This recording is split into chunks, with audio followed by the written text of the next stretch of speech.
Hello dear student, स्वागत है आपका साइंटिफिक ज्ञान वर्षा चैनल में। मैं Vinod Abhigyan. Now you are watching categorically different biology classes, जिसका उद्देश्य है अंग्रेजी मीडियम के छात्रों को आसान भाषा में समझाना तथा हिंदी मीडियम के छात्रों को बायोलॉजिकल टर्मिनोलॉजी से अवगत कराना। स्टूडेंट्स, आज हम आपको बताएंगे चैप्टर 3 प्लांट किंगडम में जो ब्रायोफाइट्स हैं, एक डिवीजन ब्रायोफाइट है। इसमें कौन कौन से पौधे होते हैं और इनके क्या क्या विलक्षण हैं, क्या क्या इनके जो है कैरेक्टर्स हैं, कहाँ पाए जाते हैं और इनमें रिप्रोडक्शन कैसे होता है तथा इसमें किस प्रकार से जो है न्यूट्रिशन पाया जाता है और इनका इकोनॉमिकल इंपॉर्टेंस क्या है, इन सभी चीज़ों को हम डिस्कस करेंगे इस वीडियो के माध्यम से। और ब्रायोफाइटा जो है एक डिवीज़न है जिसमें दो तरह के पौधे पाए जाते हैं। एक तो मास के रूप में, मास ये नीचे जो है देखिए ये मास के रूप में, और ऊपर की रचना जो है ये लीवरवर्ट के रूप में। ये दो तरीके से ब्रायोफाइट्स के सदस्य होते हैं। ब्रायोफाइट्स के जो प्लांट स्पीसीज हैं वो पाए जाते हैं, तो हम दो ग्रुप में डिवाइड कर सकते हैं, मास और liverwort. Bryophytes are amphibian plants. Amphibian का मतलब होता है जो जल और स्थल दोनों पर अपना जीवन निर्वाह कर सके। ऐसे पौधे या ऐसे जंतु एम्फीबियन कहलाते हैं। हिंदी इसकी उभयचर है, जिसमें जो प्लांट है और जो एनिमल है वो दोनों जगहों पर उनका जो है जो लाइफ स्पैन है वो दोनों जगहों पे पूरा होता है। तो ब्रायोफाइट भी एक उभयचर प्लांट है, जिसमें इसका जो जीवन चक्र है वो दोनों जगहों पर होता है। दरअसल ये पाए जाते हैं नम भूमि पर, शेडेड एरियाज में। जो चोटियां हैं, उन जो हिल्स हैं उनमें उनके ऊपर ये पाए जाते हैं जहाँ पे नम जो डैम्प सॉइल है या आर्द्र है, नमी जहाँ पे है, या जो खाली चट्टाने हैं या भूमि पड़ी होती है वहाँ पर ये बहुतायत में पाए जाते हैं।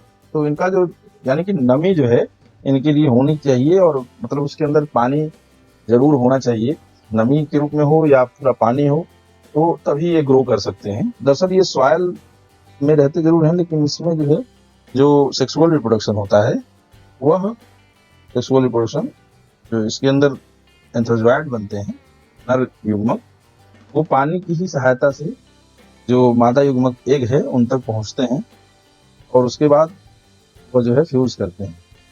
तो इसलिए पानी इसके लिए आवश्यक है। इनका जो शरीर बना होता है वो थायलस के रूप में होता है, लेकिन इनकी जो बॉडी होती है वो एल्गी की बॉडी से थोड़ी सी डिफरेंट होती है, अलग होती है। They have different body organisation. वास्तविक इसमें जड़ तना पत्तियां नहीं पाई जाती, लेकिन इसमें जो रूट लाइक स्ट्रक्चर है, राइजोइड्स, जो जड़ों का काम करते हैं, किसी सबस्ट्रेटम पर, किसी आधार पर वो जुड़ करके उससे अपना पोषण प्राप्त करते हैं। तो वो जड़ नुमा रचना है, रूट लाइक स्ट्रक्चर है राइजोइड्स, बट जड़ नहीं है। लीफ लाइक स्ट्रक्चर, लीफ की नुमा रचना होती है, लेकिन लीफ का उसके अंदर कैरेक्टरिस्टिक नहीं होता, लीफ लाइक है। और स्टेम लाइक स्ट्रक्चर भी इसमें पाए जाते हैं। और अभी हमने आपको बताया कि ये एक्चुअल रूट, लीफ और स्टेम नहीं होते, उनकी तरह होते हैं।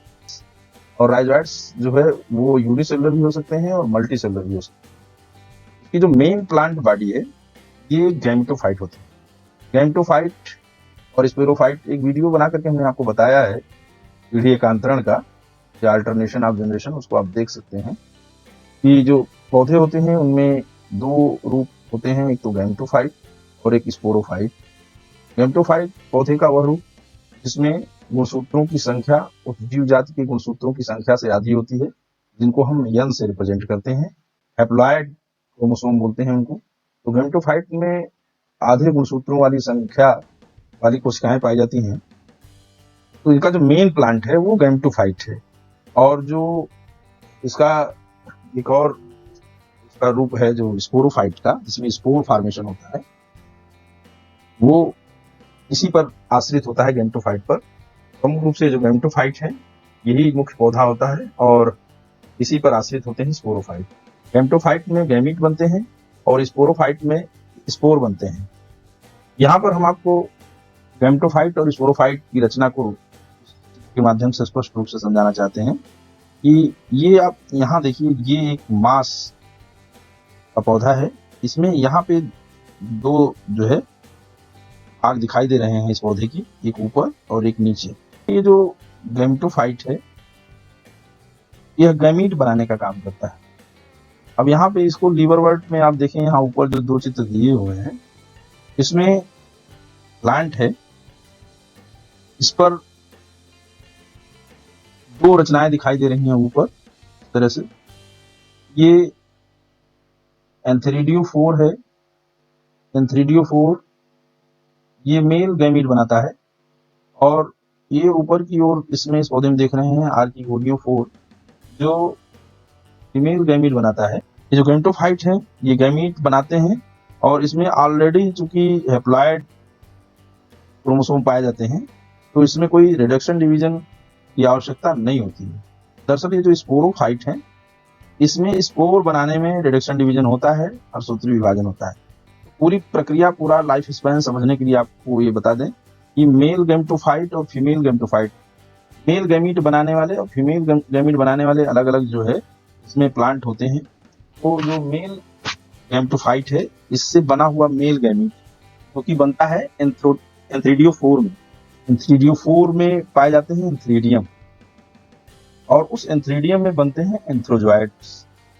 एंथ्रीडियोफोर पुंधानीधर, एंथ्रीडियम पुंधानी, और एंथ्रोजॉइड जो इसके हैं उमड़ कह सकते हैं। आर्किगोनियोफोर स्त्रीधानीधर और आर्किगोनियम स्त्रीधानी। तो जो गैमेटोफाइट है उसमें गैमीट बनेंगे, और मुख्य रूप से जो एंथ्रोजॉइड्स है, वह एंथ्रोजॉइड्स पानी की सहायता से जो आर्किगोनियम में, जो आर्किगोनियोफोर है इसके अंदर उपस्थित होता है आर्किगोनियम, वहां तक ये जो है पहुंचते हैं। इस एंथ्रीडियम से बने हुए एंथ्रोजॉइड्स ये पहुंचते हैं एग सेल तक। गैमीट जो होता है, फीमेल गैमीट होती है, उस तक ये पहुंचता है और उसको निषेचित करने का काम करता है, फर्टिलाइज करने का काम करता है। जब फर्टिलाइजेशन हो जाता है, तो जो फीमेल प्लांट है, जो कि आर्किगोनियोफोर रखता है, जिसके अंदर आर्किगोनियम होता है, और उस आर्किगोनियम में एक सेल होता है, वो फिर मल्टी सेलुलर स्पोरोफाइट बनाता है। पौधे का वह रूप बनाता है जो द्विगुणित होता है, स्पोरोफाइट। और यह स्पोरोफाइट आप देख रहे हैं कि लंबी सीटा और एक आगे की ओर कैप्सूल दिखाई दे रहा है, इस रूप में होता है। और ये फ्री लिविंग नहीं होता है। दरअसल ये जो है मेन प्लांट जो गैमेटोफाइट है, उसी पर यह आश्रित होता है, उसी से जुड़ा होता है और अपना पोषण प्राप्त करता है। क्योंकि जो गैमेटोफाइट है, ये मेन प्लांट है और यही भोजन बनाने की क्षमता रखता है, और भोजन बनाता है, उसी से स्पोरोफाइट भी भोजन ग्रहण करते हैं। और उसके बाद में इसमें कुछ कोशिकाएं जो है वह रिडक्शन डिवीजन करके स्पोर बनाती हैं, और स्पोर फिर जो है, स्पोर रिडक्शन डिवीजन के बाद होता है, यानी म्योटिक सेल डिवीजन के बाद होता है। तो स्पष्ट है कि उसमें जो है गुणसूत्रों की संख्या आधी हो जाती है। तो जो स्पोर हैं वह फिर जो है उपयुक्त जो वातावरण है जब पाते हैं, अपने फेवरेबल कंडीशन, तो फिर वो जर्मिनेट करके मेल गैमेटोफाइट और फीमेल गैमेटोफाइट बनाने की क्षमता रखती है। तो इस तरह से इनका पूरा जो ये लाइफ स्पैन है, जीवन चक्र चलता रहता है, और अपनी जातियों का ये विकास करते रहते हैं। हमने आपको अभी बताया कि एंथ्रीडियोफोर जो है उसमें एंथ्रीडियम पाए जाते हैं, और वो बनाते हैं, उनके अंदर निर्माण होता है एंथ्रोजॉइड्स का। और ये जो एंथ्रोजॉइड्स होते हैं ये बाइफ्लैजिलेटेड होते हैं, द्विकशाभिक होते हैं। इनमें कशाभों की संख्या, फ्लैजिला की संख्या 2 होती है। और आर्किगोनियोफोर जिसमें आर्किगोनियम होता है, जिसके अंदर एक सेल का निर्माण होता है, और एक सेल बनते हैं इसमें आर्किगोनियम में। आर्किगोनियम्स ये सिंगुलर नंबर है, और जिसको प्लूरल कहेंगे तो आर्किगोनिया बोलते हैं।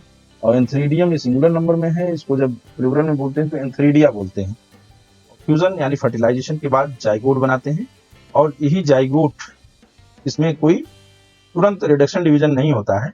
ये मल्टी सेलुलर स्पोरोफाइट, अभी हमने आपको पिछले चित्र में बताया है कि मल्टी सेलुलर स्पोरोफाइट बनाते हैं, और वह जो है मल्टी सेलुलर स्पोरोफाइट को निर्माण करके नया ब्रायोफाइट का सदस्य बना देता है। इसका जो इकोनॉमिक इंपॉर्टेंस है वो इस प्रकार से है कि ये जो है शाकाहारी पशुओं के चारे के रूप में, कुछ जंतुओं के भोजन के रूप में ये प्रयुक्त होते हैं। इसमें एक स्फैगनम जो सदस्य है, उसका जो बॉडी पार्ट है उसको पीट के रूप में, अर्थात जो है दलदली कोयला इसको बोलते हैं, हीट का प्रयोग ईंधन के रूप में होता है। पानी के प्रति इसमें अवरोध पाए जाने के कारण इसको जो है पैक करने के काम में लाते हैं, पैकिंग करते हैं, सजीवों को पैक करके इसके द्वारा जो है एक जगह से दूसरी जगह ट्रांसफर करने का काम, स्थानांतरण करने का काम किया जाता है। जो सबसे बड़ा इकोनॉमिक इम्पोर्टेंस इनका ये है कि यह जिस तरह से लाइकेन जो है चट्टानों पे पाए जाते हैं, उस तरह से ये भी चट्टानों पे पाए जाते हैं और उसमें उस पत्थर को डिग्रेड करने का काम करते हैं, पत्थर को जो है मिट्टी के रूप में कन्वर्ट करने का काम करते हैं, और ताकि जो बड़े बड़े जो पौधे हैं वो उन चट्टानों पर उग सकें, उसके लिए ये वातावरण प्रदान करते हैं, उसके लिए ये जमीन तैयार करते हैं। और जो पानी बरसता है उससे जो मिट्टी का कटाव है, सॉइल इरोजन है, उसको भी रोकने का काम करते हैं। तो इस तरह से आप देखें बहुत सारा इसका इकोनॉमिक इम्पोर्टेंस भी है, बहुत महत्वपूर्ण है ये हमारे एटमॉस्फेयर, हमारे क्लाइमेट और हमारे जीवन के लिए। तो स्टूडेंट्स, ये वीडियो आपको कैसा लगा? यदि अच्छा लगा हो तो इसको लाइक करें, अपने दोस्तों को शेयर करें, और कोई कमेंट हो इसके संबंध में तो वह कमेंट बॉक्स में जाकर के आप जो है कमेंट डाल सकते हैं। इस चैनल को लाइक करें, सब्सक्राइब भी करें और बेल आइकन प्रेस करें ताकि जो है जो भी नोटिफिकेशन हो या जो भी लेटेस्ट अपडेट हो वो आप तक सबसे पहले पहुंच सके। Thank you. जय हिंद।